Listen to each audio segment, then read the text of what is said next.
Para pemirsa Suyanto.id, ketemu lagi. Mudah-mudahan Anda selalu sehat walafiat. Kita berbagi pengetahuan dan belajar sepanjang hayat di channel Suyanto.id.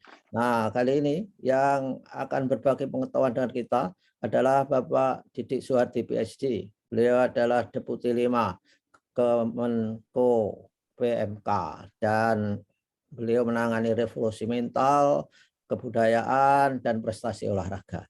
Nah, kita di episode 6 ini akan membicarakan bagaimana implementasi revolusi mental untuk siklus kehidupan yang untuk yang keenam kalinya adalah terkait dengan siklus kehidupan lansia para usia lanjut usia. Nah, jangan lupa klik subscribe supaya Anda selalu mendapatkan video terbaru dari Suyanto.id.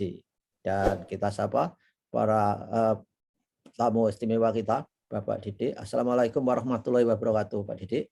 Waalaikumsalam warahmatullahi wabarakatuh, Prof. Yanto. Sehat-sehat, Prof.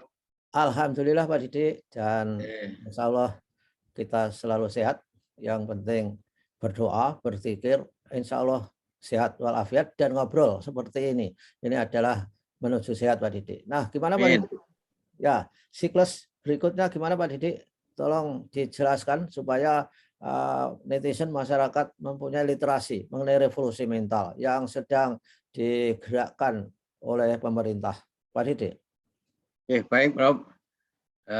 Para pemirsa Suyanto.id yang berbahagia, berjumpa kembali dalam seri Gerakan Nasional Revolusi Mental, khususnya dalam rangka siklus pembangunan manusia yang kemarin sudah kita jelaskan. Jadi mungkin untuk merefresh, Prof. Ya. Siklus pembangunan manusia ada 6.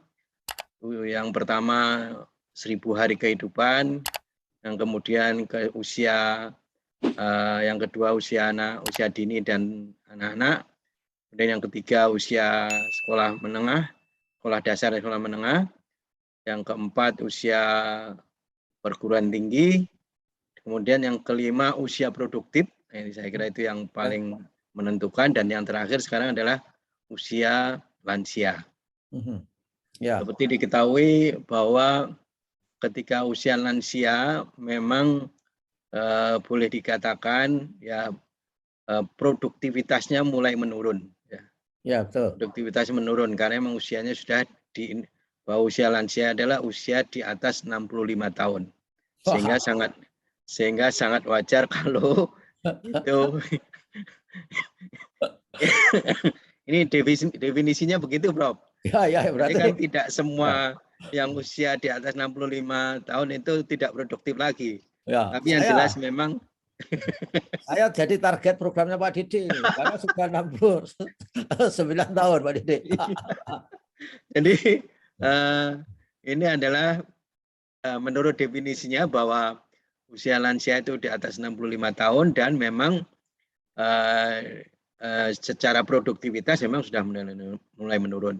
Kecuali memang ada beberapa negara ya, Prof, yang memang misalnya Jepang, Singapura, itu saya lihat walaupun usianya udah 70 itu masih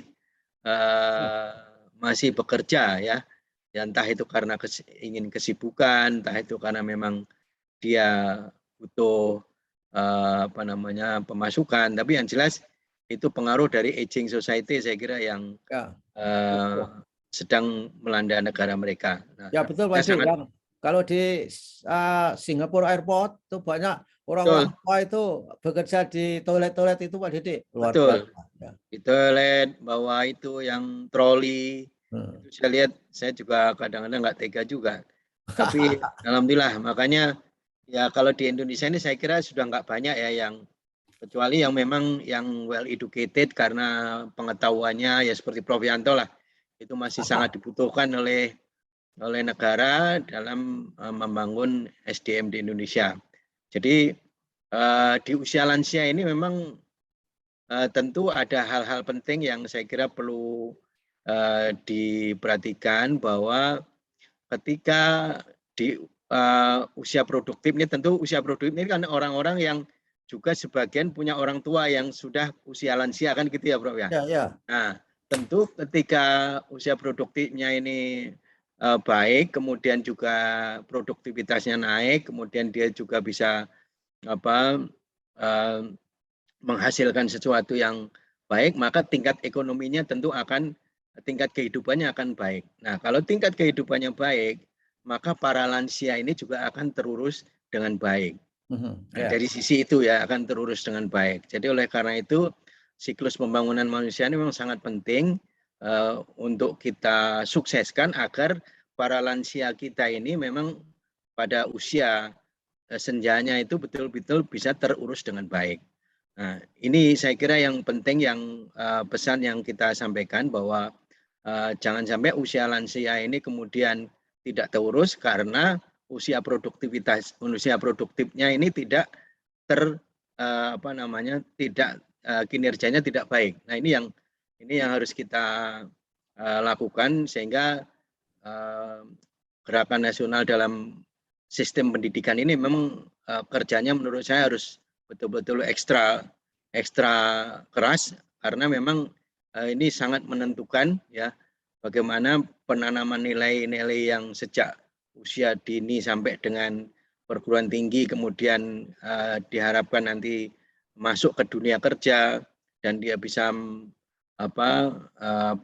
bisa menjadi orang-orang yang hebat, orang-orang yang sukses, orang-orang yang bisa menjadi pemimpin masa depan dan tentu yang paling penting adalah bisa meningkatkan kesejahteraan masyarakat Indonesia. Maka dengan hasil yang kita harapkan itu, maka para lansia kita juga akan terurus dengan baik. Nah, itu yang sebetulnya kuncinya di situ. Oleh karena itu nanti lansia ini juga perlu kita bagaimana memaintain agar usia lansia ini juga tetap produktif ya. Tentu produktif dalam pengertian bukan lagi untuk mencari penghasilan tetapi untuk misalnya untuk kegiatan-kegiatan yang sifatnya sukarela, untuk kegiatan-kegiatan untuk peningkatan pengetahuan keagamaan, kegiatan-kegiatan yang perkumpulan yang bisa meningkatkan semangat para lansia untuk hidup lebih bernilai, bermanfaat untuk orang lainnya gitu-gitu, Prof. Saya kira Ya. itu program itu yang akan tentu pemerintah akan sangat concern di situ. Ya, bagus itu Pak Didi. Karena para lansia itu kalau tidak diberi kesempatan untuk dirinya menjadi worth doing something, itu Ya, saya kira akan kesepian ya. Jadi oleh karena itu program revolusi mental untuk memperhatikan para lansia itu sangat bagus dan perlu diapresiasi. Nah, karena lansia, lalu siapa leading sektornya itu siapa Pak Didi? Itu mestinya beririsan dengan kementerian-kementerian yang lain Pak Didi. Gimana dalam ya rangka itu? betul. Ya tentu ini saya kira ada beberapa kementerian yang menurut saya sangat beririsan ya. Misalnya Kementerian Sosial, ya, Kementerian Pemberdayaan Perempuan, Kementerian Agama, kemudian juga Kementerian Dikbud saya kira karena kan ada belajar sepanjang hayat ya Prof ya. Saya Ya, kira itu juga pendidikan orang dewasa ini saya kira termasuk lansia saya kira memang perlu juga digarap agar kita bisa memanfaatkan produktivitas yang masih ada ini untuk hal-hal yang justru sifatnya voluntary. Jadi yang sifatnya voluntary ini saya kira bagus malahan karena di situ nanti pertama lansia ini betul-betul dioptimalkan, kemudian yang kedua mereka memang sudah tidak ingin ini ada mencari sesuatu lagi, tapi memang untuk kepuasan batin, untuk membantu orang lain, untuk hal-hal yang sifatnya kepuasan ini Pak, kepuasan batin. Jadi kalau teorinya Abraham Maslow itu ini sudah bukan untuk mencari materi tapi untuk kepuasan batin itu yang ya, saya kira yang betul-betul harus kita optimalkan di usia lansia ini. ya untuk aktualisasi diri Pak Didi ya. Nah, aktualisasi diri betul ya. Itu yang sangat penting dan kalau lansia itu misalkan saja memiliki pengetahuan, pengalaman kan bisa di-share oleh Betul. lansia itu Betul. sekolah-sekolah Pak Didi. Saya kira sekolah-sekolah itu bisa mengundang lansia-lansia itu untuk menceritakan bagaimana cara menghadapi kegagalan misalnya itu saja. Betul. Kan anak-anak kalau sudah gagal itu kadang-kadang akan frustrasi. Ya, lansia itu kan ditempa oleh perjalanan waktu ketika dia sukses itu bukan berarti tidak pernah gagal dan Ya, itu perlu diberi jalan untuk menularkan itu ke sekolah. Mungkin nggak Pak Didi itu? betul. Saya kira itu bagus program apa katakan mentoring lah ya. Mentoring dari para lansia yang orang-orang sukses yang saya kira banyak sekali itu yang bisa menginspirasi, menularkan apa termasuk barangkali membantu memotivasi anak-anak itu sehingga bahwa orang-orang ini dulu adalah orang-orang yang pernah sukses di bidangnya dan itu saya kira akan sangat bagus untuk bisa dimanfaatkan ya oleh sekolah-sekolah misalnya di universitas maupun di sekolah-sekolah untuk bisa memberi motivasi pada generasi muda kita.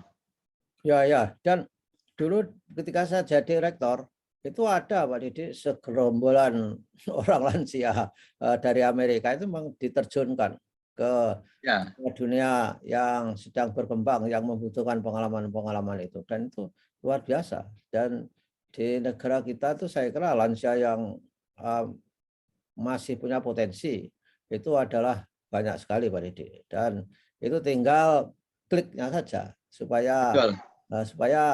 terjadi sinergi di antara mereka. Nah, Pak Didi, apakah di revolusi mental itu juga berpikir ada membangun misalkan saja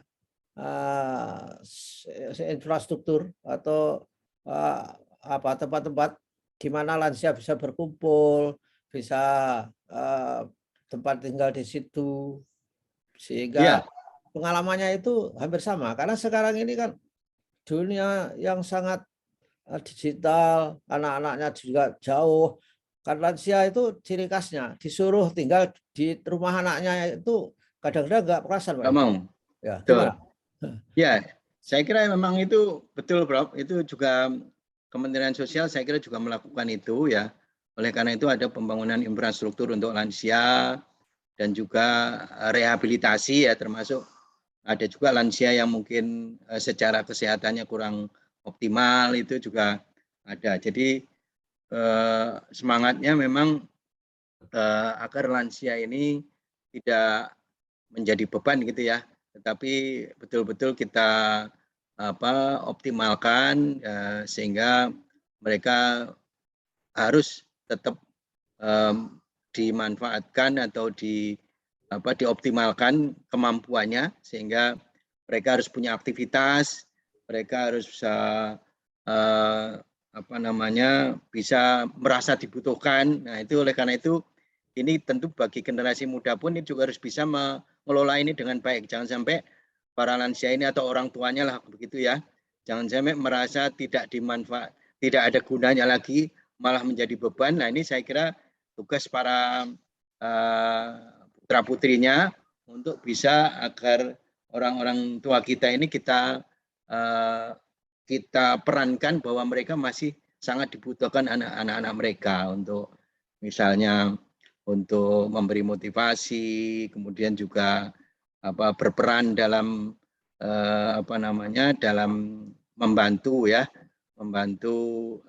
kehidupan keluarga anak-anaknya ya bisa menginspirasi dan itu saya kira hal-hal yang harus dilakukan agar mereka tidak merasa menjadi beban bagi putra putrinya. Ya, dan tidak merasa habis manis sepah dibuang. Nah, ya betul itu Bro. Saya kira itu yang memang harus oleh karena itu saya kira para putra putrinya ya generasi usia produktif ini harus betul-betul bisa menempatkan para lansia ini sesuai dengan kondisinya. Artinya jangan sampai posisi dia bahwa karena kekurang produktivitasannya ini kemudian seolah-olah menjadi beban mereka itu yang saya kira harus kita minimalisir lah itu. Ya betul Pak Dik, karena kan harus kita ingat bahwa surga anak itu di bawah telapak kaki ibunya, itu artinya kalau ibunya sudah tua itu ya jangan disia-siakan, harus tetap dijaga dengan baik. Namun kan persoalannya sekarang itu kan anak-anaknya bekerja di Jakarta, ibunya ada di desa. Lah disuruh ke Jakarta ikut anaknya kan nggak kerasan itu Pak Dik, karena ceritanya beda, tetangganya beda. Nah, Ya. itu kalau ada shelter, ada seperti hotel untuk orang-orang jompo itu bagus sekali Pak Didi itu. Ya, ya. Ya, memang shelter-shelter itu sudah mulai mulai diadakan ya, dalam pengertian memang untuk apa ya, ya semacam meeting point gitu juga untuk pertemuan para lansia yang tentu dengan bertemu itu kemudian saling bercerita, saling berkomunikasi dan saling merasa menceritakan kehebatannya masa lalu, saya kira termasuk itu yang itu juga ikut meningkatkan meningkatkan semangat hidup mereka sehingga mereka akan menjadi dinamis begitu. Iya betul, itu saling cerita nostalgia itu kepada sesama itu lebih tepat Pak Didi. Diceritakan pada cucunya sudah nggak nyambung itu. Wah itu zaman dulu Nek. Betul, betul Pak. Betul. Jadi, kalau ceritakan cucu malah diketawain. Coba Pak Didi cerita ke cucunya, saya dulu sebelum sekolah harus ngantar dagangan ke pasar. Wah itu diketawain itu. Betul Bro. Itu zaman bahula kayak. Jadi memang ya cerita pun kalau tidak cocok dengan ininya ya ini ya Bro ya. Jadi nggak nyambung gitu. Nggak nyambung, zamannya beda Pak Didi. Ya oke lah. Ya saya kita sudah banyak memberi inspirasi Pak Didi. Mudah-mudahan ini inspirasi bagi lansia dan juga sekaligus inspirasi bagi para keluarga-keluarga yang masih produktif muda. Jangan menyia-nyiakan orang tua, menyia-nyiakan lansia. Jangan berprinsip seperti teh celup, selama masih ada kandungan tehnya dibiarin saja di gelas, tapi begitu sudah nggak mengandung teh dibuang wah gitu. Nah, jangan sampai terjadi. Terima kasih Pak Didi atas penjelasannya. Dan sukses selalu Pak. Iya amin, dan mudah-mudahan kita segera ketemu luring Pak Didi. Baik Pak. Oke. Terima kasih Pak. Assalamualaikum warahmatullahi wabarakatuh. Waalaikumsalam warahmatullahi wabarakatuh. Waalaikumsalam. Wah, lengkap.